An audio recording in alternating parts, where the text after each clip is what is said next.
everybody, welcome back to my Daily Dose with Tim. Today is Season 2, Episode 11. So I've decided to save some trees, and since a lot of the videos that I'm going to be doing for Season 2 are basically parts of a whole topic and a bigger subject, so I decided to just kind of group them together, and that way when you guys are watching this, you kind of get an idea in terms of if you've missed an episode. Let's say you jump in episode 12, you understand that you need to actually start back in episode 11 as well. And this is actually coming from some of the feedback from you guys as well, so I really appreciate you guys helping me to get better at this in terms of how I can actually deliver the message and provide the lessons the way that's easier for you to digest and to consume as well. Now, going back to what we're going to be covering for the next 3 days. Remember, Season 2 is all designed in the hopes and in the plan, really, not just hopes, plan.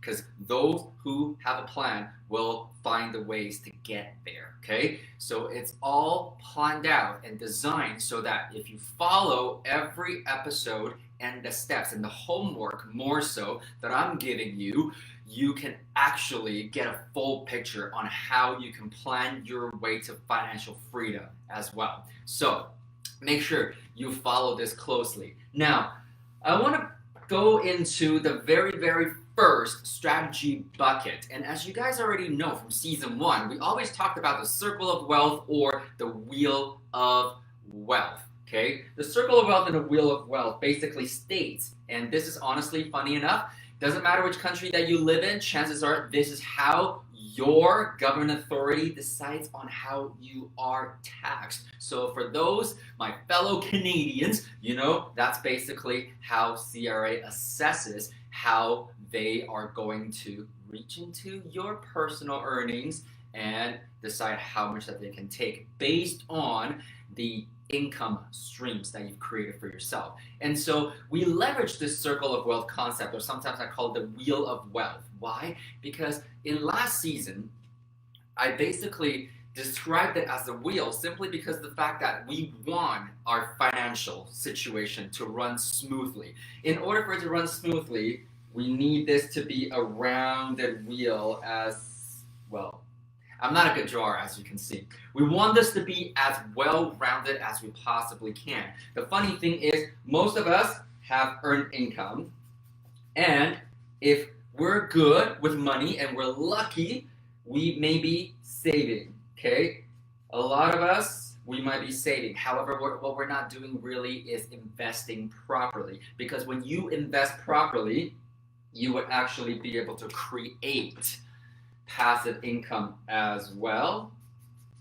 Okay, now, unfortunately, what we've seen a lot of the times is most people under their earned income bucket, it accounts for this much of that piece of the pie. And when it comes to money, some people are asset rich, cash poor, or again, you can also be asset poor, cash rich, however you want to look at it, depending on what kind of mindset you have, because that's what's been creating your financial reality. Now, the upsetting situation for most of us is the passive income piece right here for most of us is missing.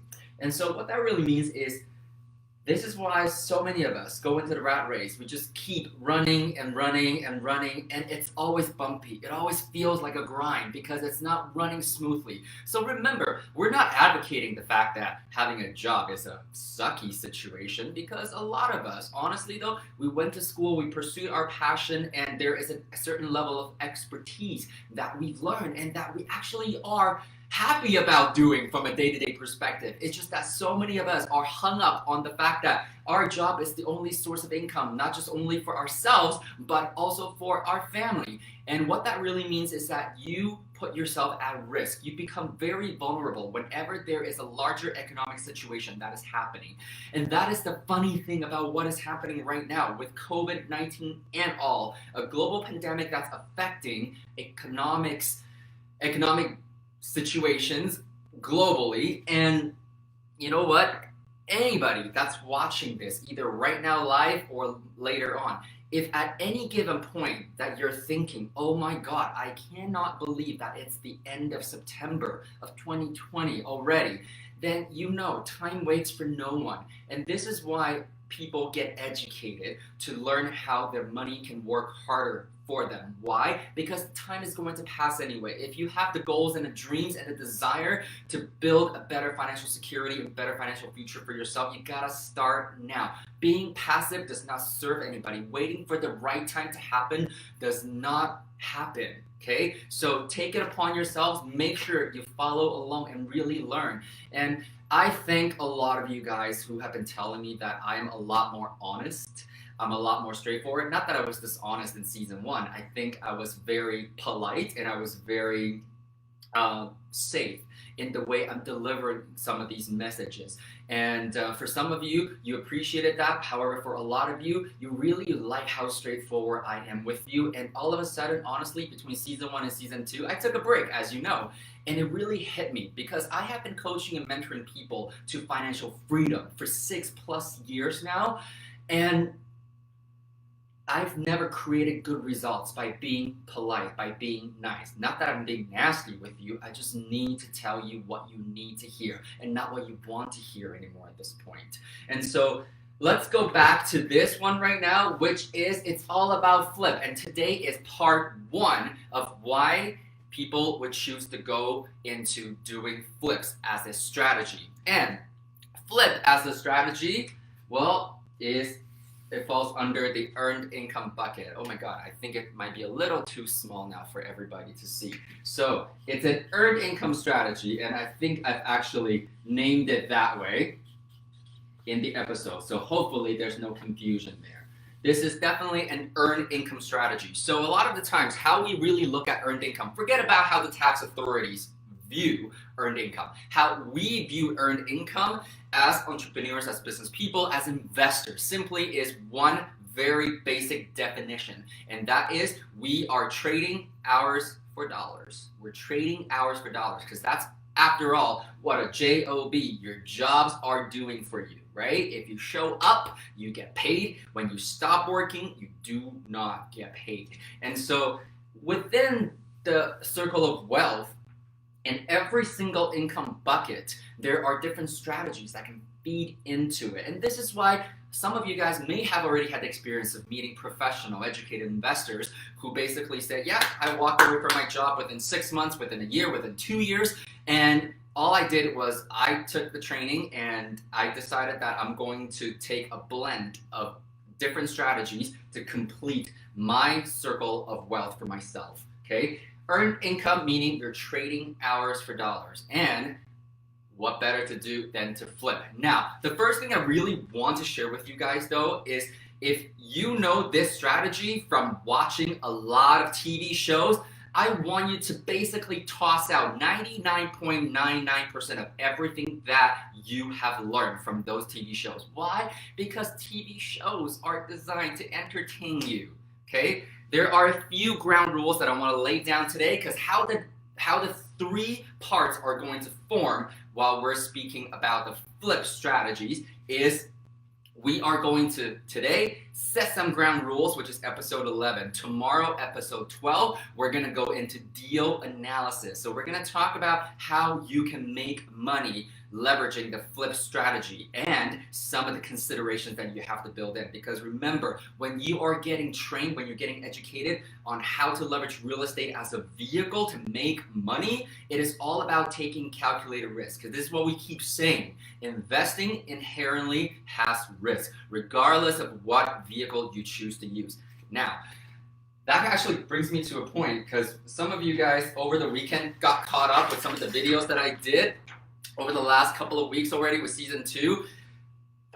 This is probably one of the best feedback that I've got from you guys. So many of you who caught up on episode 10 because I know 6 to 10, 6, 7, 8, 9, they were a little bit more abstract. However, episode 10, I did a quick summary and I think a lot of you guys really enjoyed that. And I'm taking your feedback as well and I'm going to make sure that I tie things up neatly with you guys as well. And so what that means is episode 13, which is part 3 of flipping as a strategy, is going to really take a deeper dive. Did you like that, Pip? Sorry. It's an inside joke. If you're watching, make sure you comment.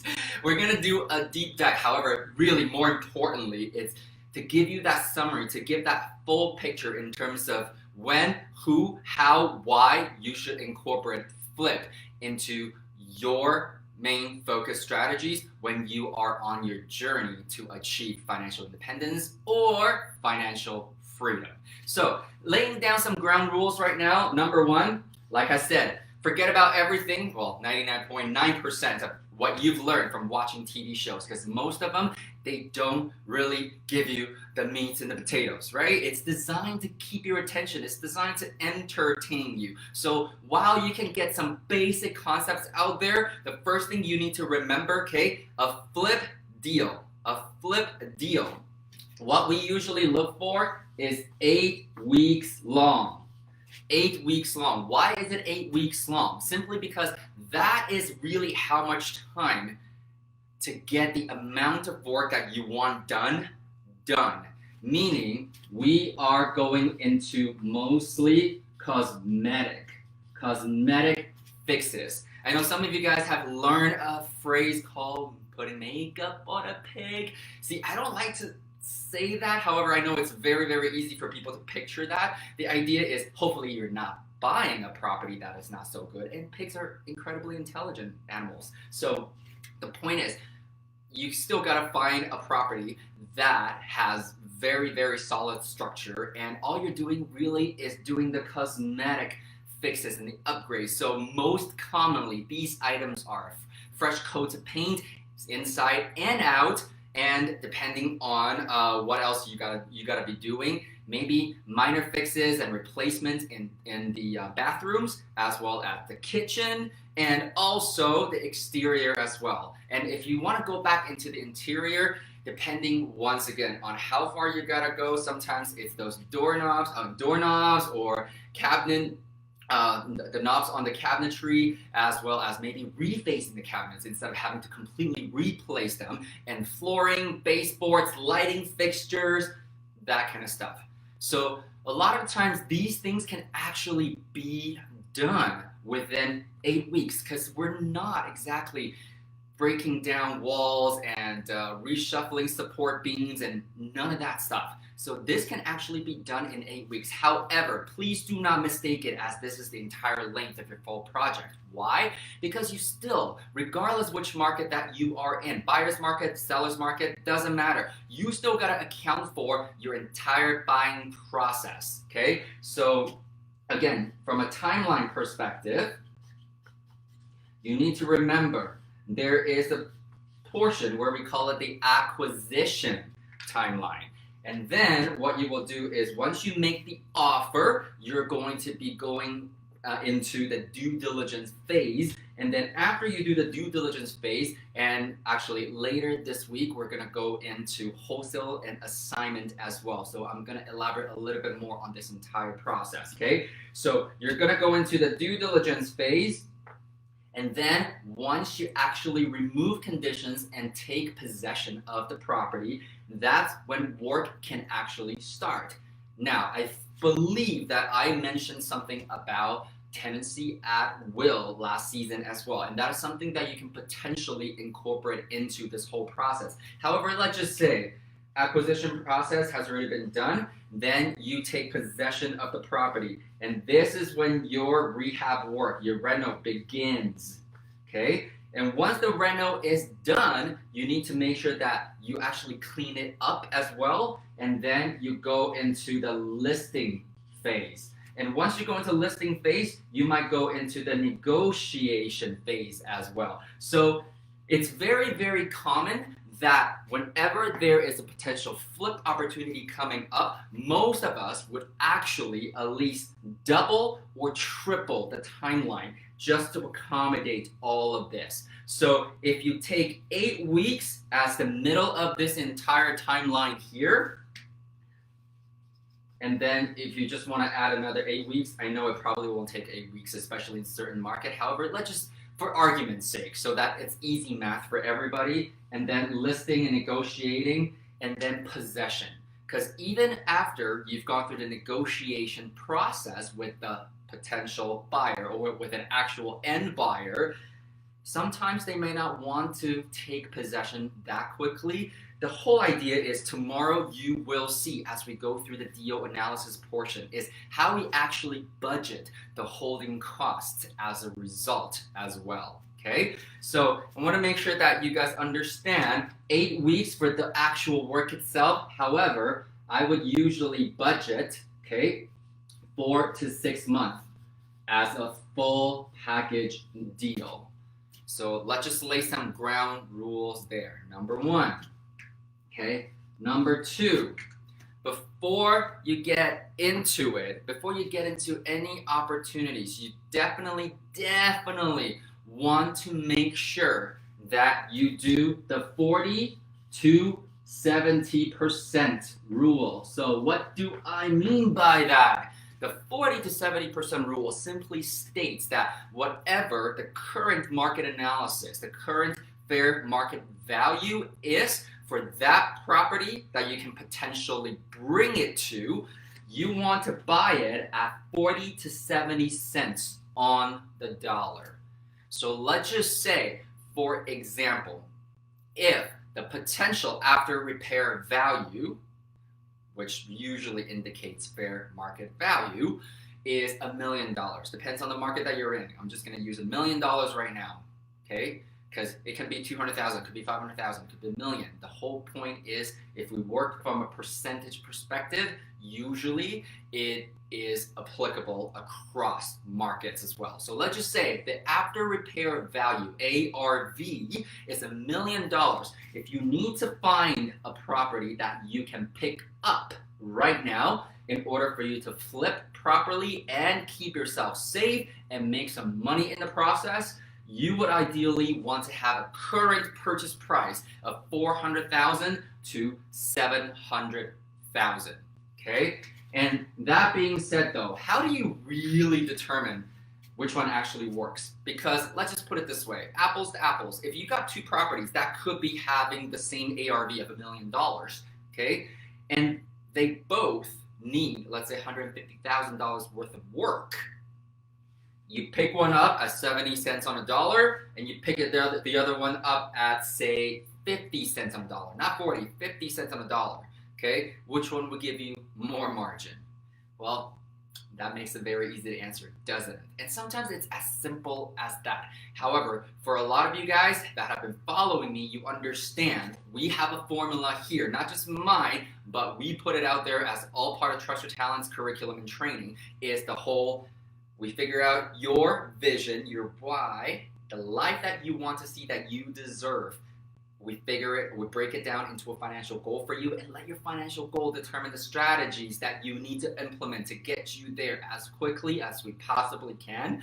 And once we figure out the strategy or the strategies, then we pick the markets that would actually help you achieve that. And so this is why we understand some of you guys must still be a lot more comfortable applying some of the strategies in your own backyard, meaning in the town, in the city that you live in. However, the idea is let the money do the talking. Let the numbers guide you to where you need to be. I think I've made that point very clear now between a lot of different episodes and over season 1 and this season. However, I'm just going to keep repeating myself sometimes, because the whole idea is, in the beginning when you're learning anything new, repetition is key. Okay, and if I'm starting to sound like a broken record, A, that means it's really important, and B, good, because that means it's already sunk in. Okay, now these 2 things, and number 3, you need to make sure that 40 to 70% loan to rule, the 40 to 70% rule, you need to make sure that you can back it up, as we said earlier, CMA. That basically indicates your ARV. Where do you get those numbers from? Well, there's a few sources in Canada you can get it from. CMHC, or what we really like, honestly though, is our realtors. Our realtors on our power team who know their market really, really, really well, okay?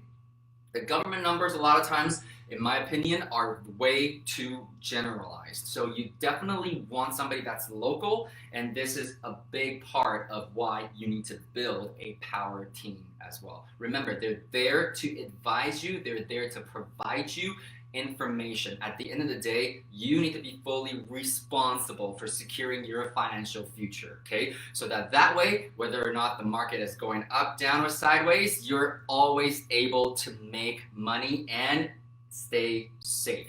That is the ultimate protection for you. So 3 very, very simple rules. And why is rule number 3 so important? Because this is what to do. The most important lesson when it comes to this is, we keep saying, you always want to make sure that you make money when you buy, okay? So we always say you want to make money in the buy. Oh my, this is turning into a very, very colorful page at this point. Now, I know usually I do my best to keep these videos under 20 minutes. We've gone a little bit over now. However, I just want to make sure that everybody understands this is part one of a 3-part series this week, and we're going to continue to elaborate on this. So we're just setting some ground rules today. Tomorrow we're going to go into deal analysis, and there will be a few more rules to come as we build upon it. Remember, everything is a process, and you just got to learn to trust the process and trust in you, okay?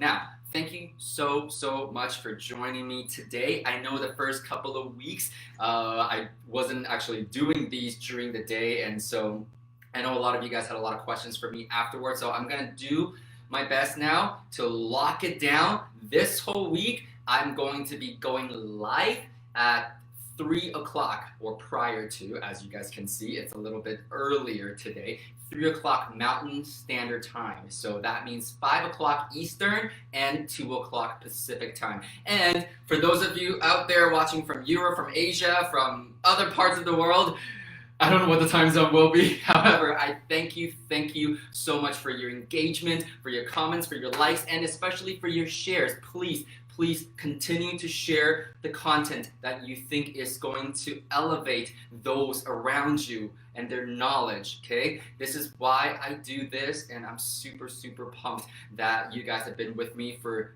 I mean, this is what, 4 months in now since I first got started on doing these videos. So I appreciate you, I thank you, and I'm happy that you're getting lots of value out of this based on your feedback. So continue to stay engaged with me, and I will see you back here tomorrow with part 2 of using flipping as a strategy. Have a great day, everybody. Live well.